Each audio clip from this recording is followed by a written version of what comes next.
Alright, good evening ladies and gentlemen. We are back with the ESL ThinkFast League, sponsored of course by Razer and Sensei. And we are following again Northern Lions. This time they are going to be playing Valhalla. This is the second round of the tournament. It's all best of ones up until the final round. And yeah, I think we've kind of pretty much attached ourselves to Northern Lions for this tournament. And of course I am still joined by Davey. How are you doing, man? I am doing great. Looking forward to this one? Same answer every time. Always. Always and eternally. Yeah, this is actually, sorry, the reason, you know what? No, it's not interesting. It's interesting for us casters. It's not interesting for anyone else. But this overlay has made me really happy. Anyway, leave that alone. So Skywrath Mage, first ban out from Northern Lions. Now, you always try and force yourself to talk a little bit during the draft because it's kind of hard in the first couple of phases. But I think maybe they want a Brewmaster. What about you? I wouldn't be surprised. Of course, that's the ban to go for a Brewmaster. Was banned in the first place. Not going to have a chance. Not going to happen, indeed.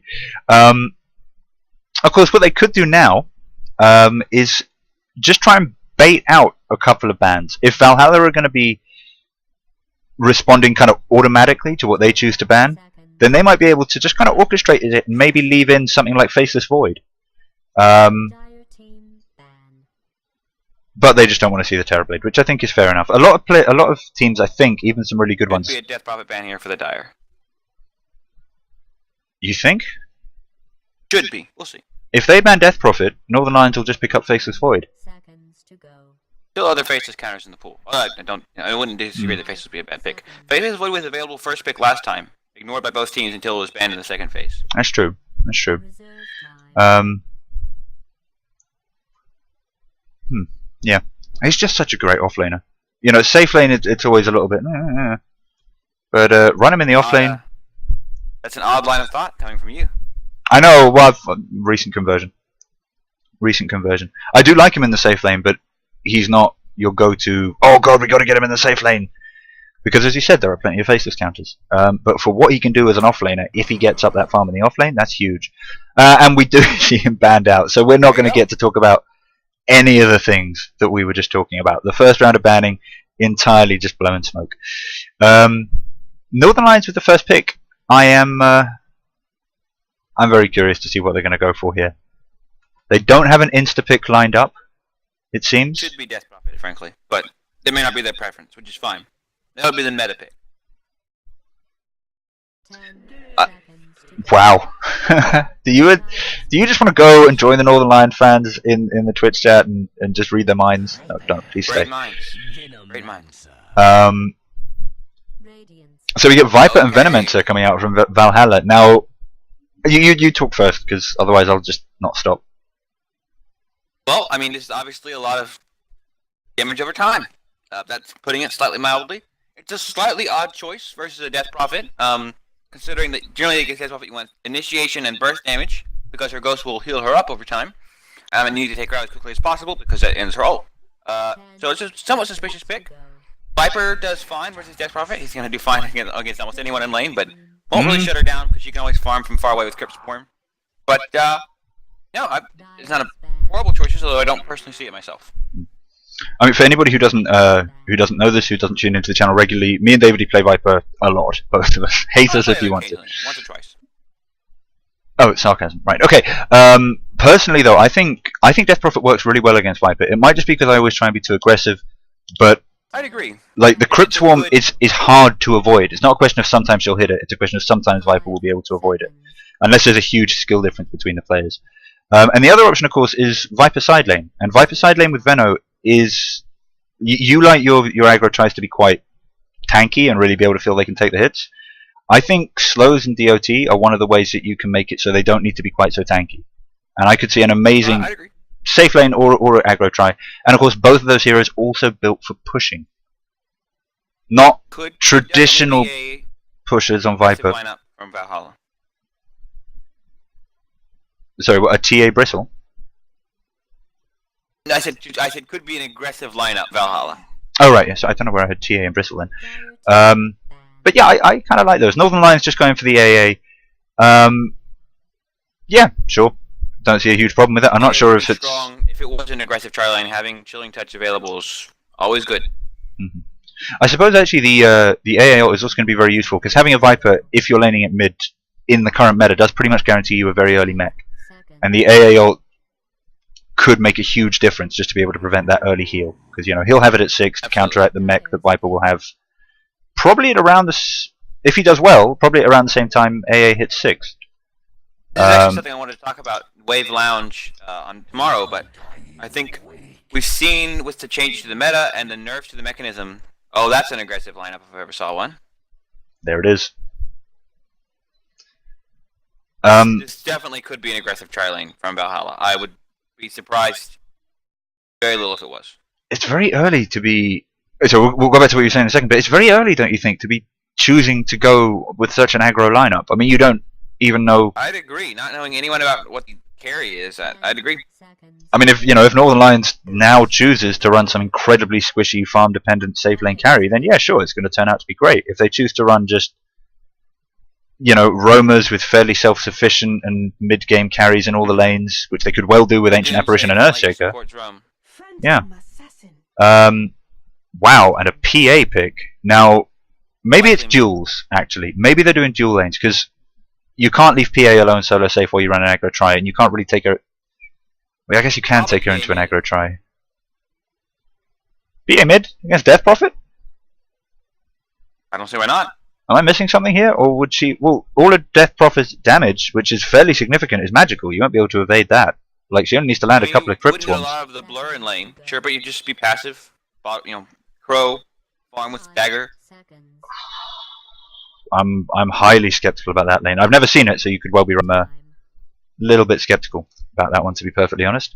What about the bans? I didn't pay too much attention to them. Razor, Nature's Prophet. I'm wondering if Valhalla was watching the previous game. Centaur, and then Spectre coming out again from Northern Lions. I definitely like the Centaur ban. I think it's a great tool either for or against Death Prophet, because it's all about either running away from her or, if you're her, making sure you can catch up with the opponent. Stampede, either with or against Death Prophet, is an amazing ability. And I'm wondering actually if that was part of the reason for this Darkseer pickup. I mean, it syncs really well in multiple ways. It goes well with Earthshaker, Ancient Apparition, great against TA. PA. But also Surge Death Prophet once the ult is up. Legit option. It also means that if they try to aggro, which is what I expect may be the case, Darkseer will usually have a very good time solo safe lane against almost anyone. Very hard, especially any type of melee offlaner has no chance solo against a Darkseer. Maybe you're right about the PA mid. Maybe you're right. It's either that to me. Like, in order to have any chance in this game, they cannot go PA safe, someone mid, aggro try with Viper, Venom, Undying. They've got to run duels. They've got to go PA in the aggro, but no, you can't do that against Earthshaker. It's going to be really tricky. I also, to be honest, don't like running aggro tries into Earthshaker. I regard him as a great counter to aggro tries. Yeah, same deal. And Northern Lions still holding on to their position 1 card. You want to see that position 1 before you decide to go for the aggro try. Northern Lions seems to think it's going to be Undying offlane.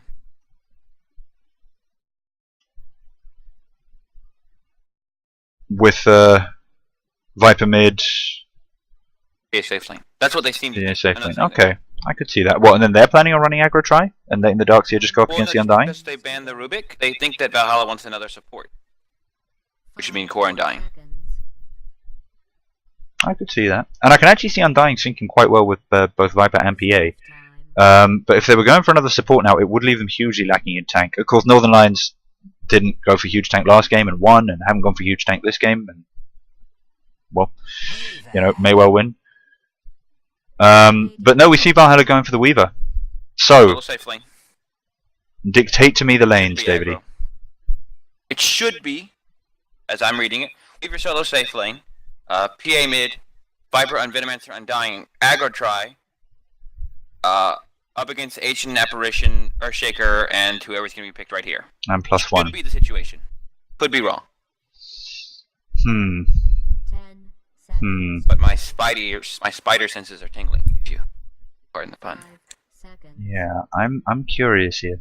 I'm really curious. Do they just go for lane dominance? Do they pick someone who who can survive against maybe an aggro try while the supports roam a little bit more. This is going to be a good one, David. I can feel it in my fingers and I can feel it in my bones. Dota is all around us. I would consider maybe a Slark, or maybe the problem with this aggro try from Valhalla is that they have no counter initiation. You're going to want to carry, who in conjunction with the Earthshaker's control and Ancient Apparition's damage is going to bring her maybe a little bit more lockdown, but a lot of burst damage. Well, that's burst damage. Might be a little squishy. Might be a little squishy. But okay. I mean, we could be seeing the farming mid. Death Prophet can work quite well against an aggro try with levels and crypt swarm. She'll definitely be lacking in levels, but she would work. She will. I don't think that's likely. I think it will be Death Prophet mid. I'm just trying to think of options. But just let's get onto the intros, because last game we almost missed some action with that. Would you mind kicking us off with Valhalla? Absolutely. Playing for Valhalla, headed down towards this bottom lane with all the rest of his team. We'll start off with the relic name that I'm not going to attempt to pronounce. Call him right me. Let's go with me. Me on the Undying. Paradox X. A lot of double last letters on these both teams. On the Phantom Assassin, Weaver is being played by, I'm going to say Boxa, but it's probably sitting in Cyrillic. Frankenstein being smoked up on the Venomancer along with the rest of his team. And last but not least, we have Prognia on the Viper. So they are headed directly into the jungle and Radiant. Yeah, so we'll hold on the introductions for Radiant. Yeah, and that Gale might make a huge difference. But oh, that's the kind of fissure you want. It's still probably going to be first blood, I think. Here, just a lot of damage coming out. If they're smart, they might be able to pick off this Undying though. And yeah, Swit goes down. Big commitment here though from the Dire.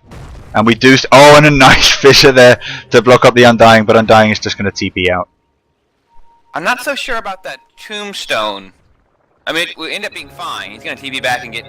Oh, he did. Oh, he TP'd to tier 1. Oh, that. What a mistake. That's a TP mistake. Yeah, that's huge. Very briefly though, before the match gets any more exciting, we do have. Sorry, wrong team. We do have Ingman playing the Morphling. Death Prophet, who is heading mid, being played by Phantom. Darkseer, being played by CA. He's going to be heading up into the offlane. This is going to be fairly traditional again. And then the supports are, of course, Swite and Evasion, who's changed his name slightly to include the epic Twitter handles. Go follow him, guys. On the Earthshaker. So yeah, game officially starts. First blood already gone down for Valhalla. I gotta say though, you know, I mean, if you do your 5-man gank and you pick someone off, it can be a question of luck. If you get someone, you get someone. They actually had to work quite hard for that one kill. They did. And I think Undying was a little over aggressive. Threw a Tombstone down when he didn't have to, and got himself trapped when there were other heroes. David, you didn't remind me. You didn't remind me. Oh, I'm sorry. You didn't remind me. No. The excitement of the early gank got us all wrapped up. Oh, we're sorry, guys. We're so sorry. Meanwhile, we've got down on the bot lane. Last hit's coming out. Oh my gosh. Death Prophet though, leading with 5 on the mid. Would you mind just letting the Twitch chat know that no problem. This is just our little way of having an April Fool's joke in October? Alright, down on the bot lane, we do have Ingman going up against Viper. We do have the aggro try we were expecting here coming out from Valhalla. We've got me, Frankenstein, and Pragne. Actually, I think Ingman is in danger of getting quite a bit of damage down on him here. Of course, we've got the strength sap, we've got the waveform, but they're either going to need some serious pulling going on here to make sure that Morphling can get safe farm down near the tower, or they're going to need to. Creep skipping top. Make it up on other lanes was one of the things I was going to say, but yeah, they're over on the mid lane. This is kind of what I was expecting to see. Paradox being brought very low here by the crypt swarms. Even the right clicks aren't going to you know really help that much, because that's kind of the problem. If she's got to ignore blur because it's not going to help against crypt swarm, right up to that crypt swarm, then the right clicks. You can't do that. The right clicks are going to really hurt. He needs to recognize what's happening and just try to stay back with dagger. I don't understand. Big big aggressive courier going here. If you watch on the Radiant side, that is a brave walking courier right there. Darkseer is just destroying this top lane. Bounty rune picked up by Death Prophet. Does look like PA is going for a bit of bottle control herself. There is not a rune down on the bot. I think PA probably had to grab that and use it completely to get herself back up full, and has gone for a point in blur. But this this is insane. Phantom is just landing all of these Crypt Swarms. That was 3 last hits and damage on PA. It's gonna get really confusing calling Phantom Assassin, calling Phantom the Death Prophet up against Phantom Assassin. There's some truth to that. Yes, you're right. Maybe for that lane, at least for the laning phase. At least for the laning phase, maybe we just call them Phantom Assassin and Death Prophet. But this Progny definitely taking the lead in the last hits down on this bot lane. I mean, Morphling only has 8, Vipers 12 for 4. It's not huge, but it's much more crucial to get that farm on the Morphling for Northern Lions than it is. I do not think they're getting enough out of this aggro tri lane. They're not really have any kill potential, and Weaver is just getting destroyed on this top lane. Weaver against Darkseer is absolutely horrible. It's a horrific lane to try and play. The AoE, the surge. Like, it's you can if you can outplay your opponent, you have a chance to do it. But if you're at all getting outplayed, then it's a very difficult lane. I think it's a difficult lane. I would not call it easy. It looks like having initiation down on bot. Gale does land, but really was a bit of a stretch there, and without a clarity, that's actually going to leave Frankenstein kind of unhelpful for the rest of the laning phase, or at least for the next couple of minutes. They don't have a stun. I don't know how you expect to kill a Morphling with all slows. Mm-hmm. Well, I mean, of course that wasn't the plan. They picked this aggro tri lane out before they even knew what the position 1 was. Yeah. And I think it was a great call, actually. It's something we didn't really pick up on in the draft, but for Northern Lions to go for a position 1 who can do, as you say, do very well against slows, but does very badly against stuns. No, you and I don't. We're all behind the Viper aggressive tri lane. As Weaver's in trouble here top. I hope just walk away. But nothing wrong with an aggressive tri lane. Nothing wrong with that at all. But aggressive tri lane without stuns, before you know who your carry is, I don't see that as much. Because they're basically barely winning one lane right now, but while the other 2 lanes are just getting demolished.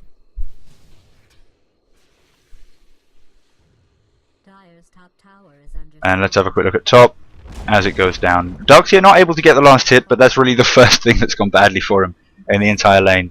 And if we have a look at let's just put that first blood in perspective there. Let's see where it's left them at the 5-minute mark or 6-minute mark. We've got 1,500 XP lead for Northern Lions, and just over 3,000 gold lead for Northern Lions as well. So, is this what you want? No, it is not. No, it is definitely not. We do have another Gale going down on CWT, and this time Earthshaker not actually quite close enough to drop an easy fissure on to save. This might well be a kill. It does look like they might be able to get one for Morphling in exchange, but that was risky. Waveform down for the next 5 seconds. He's going to have to morph a lot of... He can't morph strength. It would leave him without the mana for waveform. There it is. Just gets it in time. And now we have Death Prophet coming in. Wondering if we're going to see an exorcism here. I think probably didn't level it in anticipation of filling up Witchcraft first, which is great, but would have been really useful there. Paradox now possibly coming in a little bit too far. All it will take is this Death Prophet to get 1 more level and pop an exorcism in the middle of a team fight. I don't know, I wouldn't have been aggressive there. And actually that went much better for Northern Lions. So it's now 2-all. They've caught it. Sorry? Would you say so? Even the PA had to rotate in? I mean, so did Death Prophet. Fair. And I'm saying it's better for Northern Lions. I mean, PA having to rotate in is bad for Valhalla. Using up her time. My apologies. Yeah, no, much better for Northern Lions. I mean, 2 for 1. Obviously, they've caught up for the first bloods. Exorcism popped. We do, of course, have full Witchcraft, so this is a very powerful exorcism we're seeing going through here. Paradox does manage to lure the creep wave off, but actually unsuccessfully. They somehow managed to lose aggro on Paradox somewhere in the trees. And we've now got the tower within deny range. We've got a TP coming in from Undying. No glyph though, which is a bit of a strange choice. Phantom choosing to hang around, I think hoping for regen. Yeah, hoping for regen on those ghosts that just wasn't going to come. And actually we've got evasion now in danger of being caught out. There's going to be a blink in from Paradox as soon as that comes off cooldown. And actually good job from Valhalla there to make sure that we didn't get that the kill went down to Paradox. One more. Nope. One more. Do they have a AL? No, they do not. But we are beginning to see Morphling get a little bit more of that safe farm though. Now, you know, 24 against 31. That's not too bad. Certainly better than it was a little bit while ago. And Darkseer again manages to pick off some kills. This time with Wall being dropped, taking out the Venomancer. There is a bounty room bottom, which is probably going to go the way of Ancient Apparition. And how's Viper going on his quest towards a mech? Actually has a decent number of items out ready for the mech. Hasn't picked many of them up yet though, which is a slightly strange choice. I'd say add a couple of TPs to that and call the courier. Yes, a lot of them can be also purchased from the side shop. I mean, it's a little risky, you know.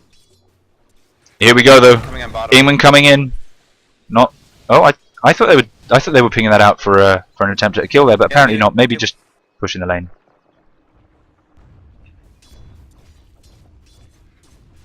Do have a nice defensive setup here from Valhalla. If you were in charge of Northern Lions, what's the next move, Davidy? Northern Lions is the Radiant this team. I'm sure I don't get that confused. I mean, obviously taking that middle tower means that they can either try to force rotations away from tier 1 bottom with the Death Prophet push mid, or they could wait for Wall to be up and go in hard bottom. That's probably what I would do. Get Wall and Death Prophet ult off.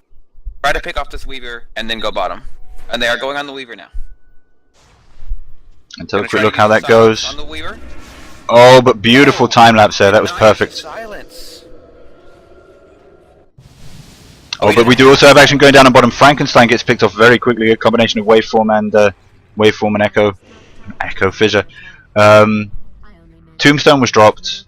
Wasn't enough, but not in too much of an exposed position that Radiant can just feed off it. Weaver coming back into this top lane, and we've got PA coming in as well. This is going to be risky for Phantom. There is a lot of damage coming out, but yes, they do manage to get it, and the Ghost Heals will be coming back very, very shortly, which puts Frankenstein in a bit of an awkward position here, and he goes down as well. Oh, actually, Very nearly killed Weaver. he did. If that vacuum had just been a little bit quicker, or come off cooldown a little bit earlier, he would have pulled it back slightly further and been able to probably just get him with the Ion Shell, invis or not. Like a big reason, this Death Prophet's going to do a lot of work for them with that AoE silence on Weaver. And obviously he's one of the maxes of the two abilities, doesn't have it yet, but they missed a big kill there, not having at least one level in the silence. Agreed. Ingman now running into Undying. Died by PA. Missed that actually. Oh, and initiation now on the Darkseer. But of course not someone that PA really wants to stand next to for a great deal of time. Weaver's come in as well.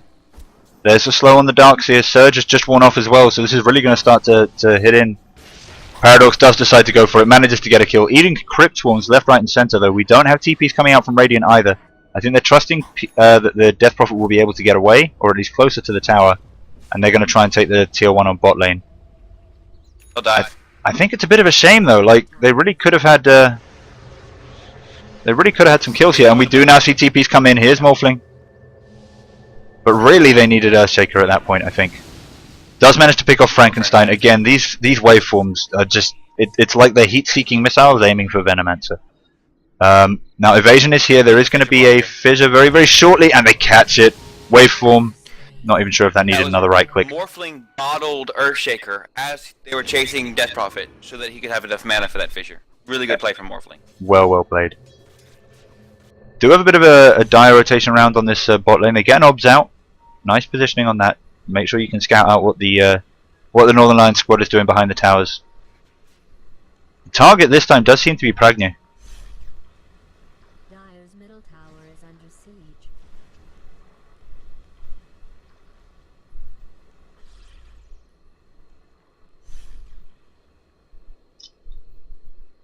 and that's just been absolutely turned around. And now we're pushing bot with the Death Prophet ultimate.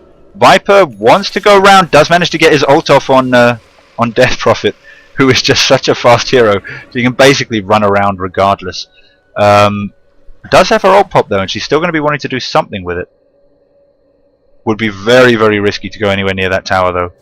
4 of the dire heroes there. I think maybe they're just trying to make space with this ult now. They know they've got Surge there in case Death Prophet gets slowed. Meanwhile, Ingman probably, I think, going to be able to do fairly well against this Weaver on the mid lane. Big dire initiation here though. Evasion forced to pop Echo Slam. We're going to need big rotations here from Northern Lions. Of course, with Exorcism down, they don't have a huge amount of team fight, but there's the wall. That's what they need. Prang is going to be finished off before he can get anywhere close. CA already just chasing the Venomancer. He knows he doesn't need to turn around for the Viper. The ward does go down, and the only ones left now, Paradox and Boxer, actually behind the Radiant push. They do manage to spot out Phantom. Big initiation on there. Yule's up. There's the silence. That's going to stop the Sakuchi, and probably... Oh, didn't stop the Sakuchi for long enough. Ingman managing to pick off the PA with a nice rotation in there, and now wants to hunt the Weaver, but Weaver's just going to invis out, and they're going to turn this into a bot push. And with Phantom just making it out there, I thought there might be a little bit too much bug harass, but manages to make it out. What was that? A 3 for nothing trade there? Something along those lines? It was, yeah, 3 for nothing. Yeah. That was big. That was big, and that was without Exorcism. Did AA die in that? I think he did. Oh yes, I think he did. You're right. 3 for 1. Oh, and the stun prevents a deny. We're also going to get an AA ult, and that's a dead Weaver. Beautiful combo play there. Wow, this is a great game. So having a quick look at that last hits denies chart, Darkseer on 101, more than double anybody on the Valhalla team. Darkseer not that far behind on 87, and Morphling on 62.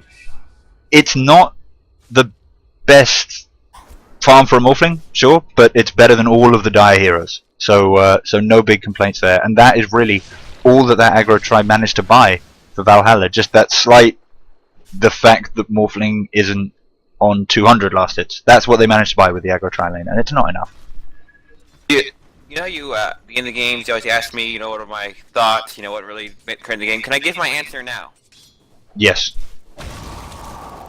I don't know how you can beat a team with Morphling, Darkseer, and Death Prophet as their cores without any stuns. It is, let me rephrase that. You cannot beat a team with Morphling, Death Prophet, and Darkseer as their cores without any stuns. What if they rushed Basher on everyone? Have ways to really basically not care about slows. They can rush Abyssal on maybe Earthshaker. What do you think of that? Earthshaker is on their team. Oh god, you're right. Abyssal Undying, new meta. Big initiation here on Weaver. They managed to get the AA ult and the fissure down, but it's probably not going to be enough. He's got time lapse, and the AA DOT just does wear off. That Venom Ward is the only defender of this dire tier 2 mid, and it is quickly dealt with. We do have a bit of Phantom Assassin harass coming in, and of course the Tombstone is dropped. That's going to slow down the creep wave if nothing else. But actually, Radiant don't have any creeps here now. If they choose to push this, they're going to be backdooring it. But by the same token, there is an Exorcism up, and if Valhalla choose to pursue, they're going to have to fight into it. Next creep wave coming down for Radiant. How much time do they have on that Death Prophet ult? It's just finished. Yeah. And of course they did win the previous fight without the... There's no reason not to back up here. All these Venom Wards down. When you see a mass army of Venom Wards, just walk away. Fine. If go do something else. Are here, your Death Prophet ult's down, there's other things to do. Chill out, brah. Don't go into those Venom Wards. You don't need to. They do need to defend their own middle tower though. That they do. This is a big push up actually coming out from Valhalla. Yeah. Don't know what their plan is. Darkseer does have a TP scroll. You can use it now. We get the AAL goes in. Unfortunately, manages to miss everyone. Evasion being brought very, very low by the combinations of Valhalla. But we do have a beautiful fissure wall vacuum combo there. Really gave very few retreat options to the Valhalla team. TA possibly going in a little bit fast, but really just baiting out abilities before he casts Surge on himself.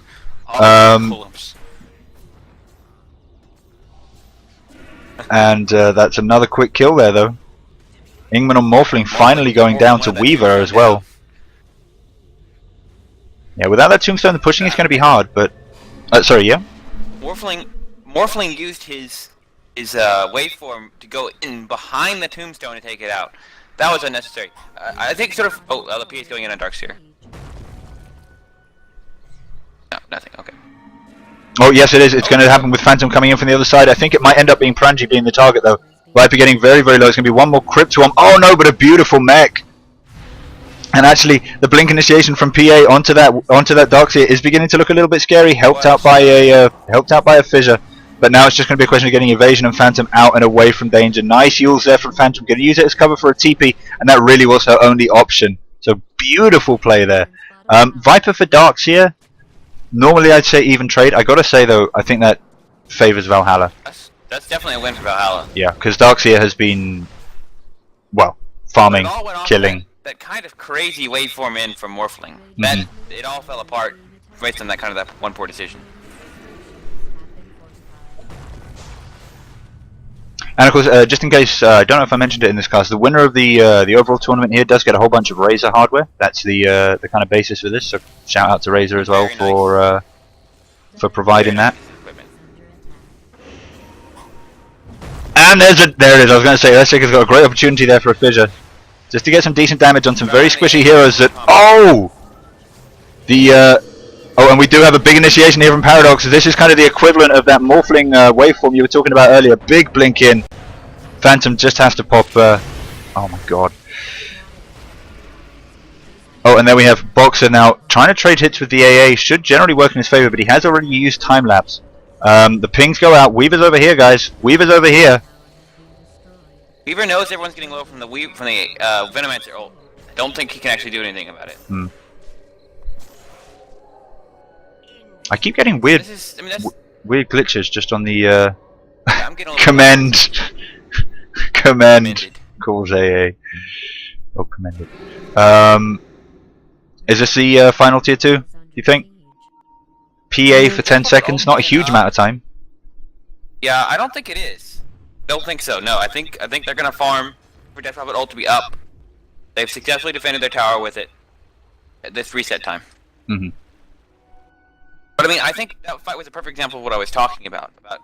If Lions don't use their escapes sillily, there's literally, well, not literally, but there's basically nothing that Valhalla can do about it. Early in the fight, you know, there was a huge mass of Dire Heroes and Creeps and Tombstone and everything right here. And Darkseer just sort of casually walked in with an Ion Shell, cleared a Creep Wave. We do have a big initiation coming down on Phantom here in exactly the same place. We get a beautiful fissure there to block it up, but we do have 5 heroes chasing down mid lane now. We either need rotations or to sack the tower. Tombstone goes down very, very early. Just going to kind of be brought down by tower as if it's not careful. Yeah, that's a big mistake. The creeps. The Creep Wave might hit soon enough. All right. Yeah. I think actually the Northern Lions are going to try and defend this. Dive in by evasion. On evasion. Oh, but he manages to get the PA. And that is definitely worth it for him in that case. The Viper ult does go down on the Darkseer during Surge though, so not going to be too helpful. Does manage to get a vacuum off and a wall. The AA ult misses, but we've got Morphling coming in from behind. Where's that? Strange. I do find some of these plays very, very strange. I really thought that there was more of an opportunity there for Northern Lions to maybe run up, catch out some of those heroes as they were retreating, get some kills. But they seem to be happy to just play a very, very passive game, just throwing down the abilities to kind of scare them off, and then letting it go. And sure, they can hard farm the Morphling, but they need their abilities to get out. Like I was saying before, they keep fighting. Darkseer early in the fight ran in 2 fights ago now. Ran in, just in between the entire mass of heroes, casually surged himself and walked out. But Morphling went in, but used his waveform to initiate, and then they had no way to get out. If they save their initiating abilities to use them as escapes, they are basically guaranteed to win all of these fights because Right, sure. there's no stuns to stop them. But that last fight, what we saw was Morphling waveformed in to do a huge amount of damage to two heroes that were retreating. They were brought down to below 500 health each, and then he just walked away. And the whole team just walked away. I mean, I'm sure there was a good call, I'm sure there's something I'm missing or something, but to me that looked like an opportunity for a couple more kills. And we've actually got Shivas coming out on this Darks here. Get some slows off in return, I suppose. And a big pick off here is Weaver, Asian, and Phantom. Over by the Dire secret shop. It's a retreat though. Dire have very, very swift rotations in. And actually now can they turn around and catch Dark here? No, they cannot. So Evasion goes down. Slightly unfortunate, but yeah, the supports, the people that don't have either insane movement speed or the escaping abilities, do need to stay relatively far back. Oh, Frankenstein getting destroyed for reasons like that. But as you have been mentioning, that was the waveform in, so we might have a bit of trouble here for Ingman. He's in trouble without support. They've got the team fight going on behind though, and that is all they need with War and Exorcism going down. PA chasing, this is team wipe. Running through this wall with more or less reckless abandon, frankly. That's team fight. These PA and Viper illusions are just killing them in team fights. Mm. Can't do that. And we've still got quarter time on this DP ult, so it's not going to do a huge amount of damage to the or any really. All three Radiant Dire cores just walked up to the tier 3 tower with the Radiant. Can't do that when you're playing against the Darks here. Wait, do you mean walked up to the high ground? They're intentionally moving them back and forth against the wall. Do you mean walked up to the high ground? Because I think the idea there was that Darkseer used the wall on the high ground, so that they wouldn't know that it was there. Oh, maybe. Here though, when there was already PA, I think was already up there. I don't know. Maybe I missed something. Well, anyway, we do have a huge push going on mid. We've seen tower go down, and we're about to see the melee as well. So I think that was definitely the right choice for them. They may not have time to. Oh, beautiful job there. Combo. And actually, Paradox being brought horrifically low. It looks like Should be able to finish this, as long as everyone keeps their waveforms and whatnot. yeah. And up on Morphling. There it is. It's down. That's the range tracks. I'm just wondering whether they actually try and go for kills here. We don't have the silence go down on the Weaver. He was caught out, I think. Early Echo Slam. They need I to don't back up. think they knew that they caught the Weaver there as well. As you said, Echo Slam is down. They want that Tombstone. They're going to get it, but they're going to lose Evasion of the trade. You're right. Should have backed up after the Echo Slam. They needed that. That's their big thing. Once everyone's just out close quarters. But we do have Frankenstein. They want him, but they shouldn't go for him. It's a little bit too far. They just lacked about 200 damage points. That was the difference there.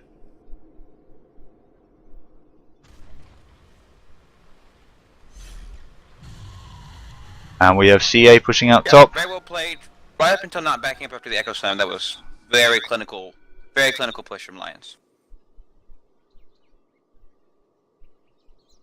It was a great. You catch the vacuum into AA combo. I've seen a few. Killed the Venomancer. I know. On the high ground, right about here. I think I probably had it on the screen, but there was so much going on right then. They've been pulling that combo off brilliantly a couple of times in the match, yeah. Excellent coordination between those two. There are certain heroes, Into the AA ult. when you get those difficult to land ults that the Darkseer is just wonderful with. I mean, I'm a Kunkka player. Absolutely. Darkseer Kunkka, if you can get it right, is just... Oh, I'm sorry. Did you want to win? No. Not going to happen, I'm afraid. Nice bit of dewarding going on from Frankenstein. Picked up on AA. At the same time, though, they've got... First of all, there are a great number of wards out here. Oh, actually, Frankenstein just dewarded them all. But the wards that he's dewarding, they were kind of the wards that they were using for pushing mid, and the mid push is done now. Well said. This ward, though, that's come down from Radiant, although it's already been up for about 3 minutes, absolutely love it. It's exactly where they need it to be now. And certainly that mid fight could easily have gone up into the secret shop. Because Roshan is their next objective. Oops. There. Yep, agreed. There. No, 100% agreed. Ion shelling down the creeps on the mid lane, going to make it just slightly more painful for Boxer to farm. And let's have a quick look at the net worth and items that we've got coming out on these heroes now. We are getting into about the 30 minutes, so we're definitely into kind of mid-late game kind of territory. Ooh, shotgun on Morphling. It's a shotgun, high agility morph. What's the next item for him, do you think? I mean, It depends on how long he wants to keep Midas. If so, it's probably Travels. If he wants to get rid of the Midas, although he could go for the Aquila. He could get rid of the Aquila. You know, he might go for. Honestly, they're winning. They're gonna win. He can kind of. Oh, big blink initiation, shotgun morph onto the Weaver, finishes that off, and that's going to be an undying kill as well. might go for Satanic. Or Scotty. I was going to think. I wouldn't mind Butterfly, in all honesty. Well, normally what you do. Oh god. Troll Echo Slam on the Troll Echo Slam. He doesn't have. No, I was going to say he doesn't have refreshers or anything, does he, to justify that? No, he just and doesn't. no, he does not. We are getting some Venom wards being placed to help out the defense here, and I kind of think that Echo Slam might make this match drag out another. Yeah, they might have to reset. Oh, they have the DPO. They'll just use that. They do. There's the DPO. Beautiful fissure comes out. We do have a BKB being popped on the PA. Of course, that's not going to help against the against this exorcism. But PA is going to have to just turn around and run. Death Prophet just nuking down the tower. Where's Team? Team? Nice Yules there. I think that was to dodge the Viper strike. And did Veno get killed there before managing to get his ult off? Because that would have been at least some damage. Yeah, I believe he did. Undying gets finished off on the back lines by a nice waveform from Morphling, coupled up with the exorcism damage. We get blinks. We get vacuums. We get the wall. And are we going to get it? One more. Nope. Well played. Excellent game there from both teams, I think I have to say. Ask me about my final opinion. I already gave it.